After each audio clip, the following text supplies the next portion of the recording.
maa ngi nuyu ñëpp man la Moustapha seen Petit Gallé di njëkkee nuyu bi sama papa ak sama yaay. su ma fàttalikoo casting bi Blaise Senghor la woon Blaise Senghor métti woon na trop ñu nekkoon nit ñu bëri ñuy góorgóorlu di góorgóorlu ba ñu jël ma man ak kenn ku jigéen ko tudd Uli ak kenn ku jigéen ko tudd Uli 2013. Après ñu dawal quelques jours bi ñu sélectionné ma ak moom ñu dawal quelques jours si la ma maman Tata si la ma woo ne ma finalement Moustapha yow lañ mujjee sélectionné mais métti woon na trop nag way moom foruma ko parce que sama papa ndeysaan ndaanaan la en plus ma bokk si famille boo xamante ne nii presque ñëppay way macha allah. te olof dafa ne ku judd ci gétt gi naan ci meew mi kéwal di tëb doom jey bët olof a ko wax kon xam nga ne foruñu ko toos Petit Gallé Saliou moo taxoon mu neex ma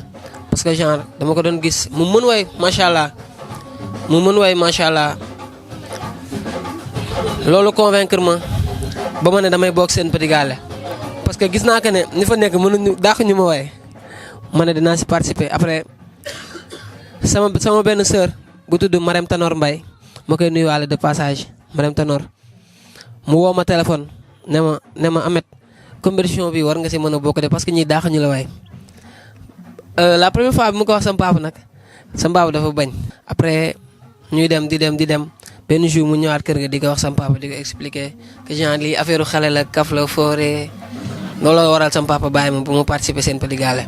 mais sama papa mosul woon bëgg may def ay way affaire yooyu. ñun seen Petit Gallé jamono juñ toll nii doonatuñu seen Petit Gallé famille lañ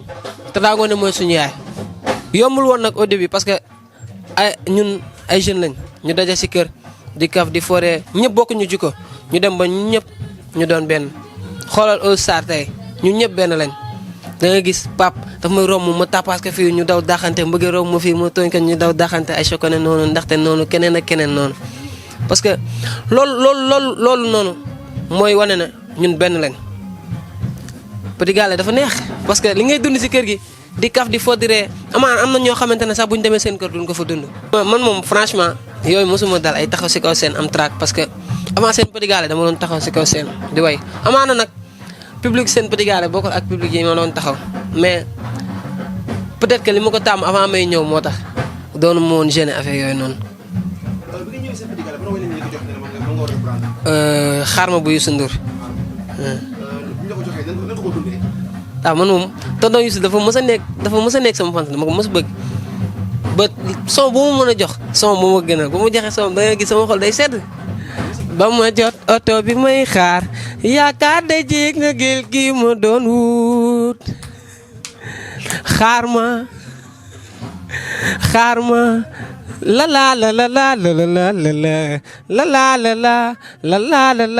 la la la la am dama réer am dama réer am dama réer am dama réer am dama réer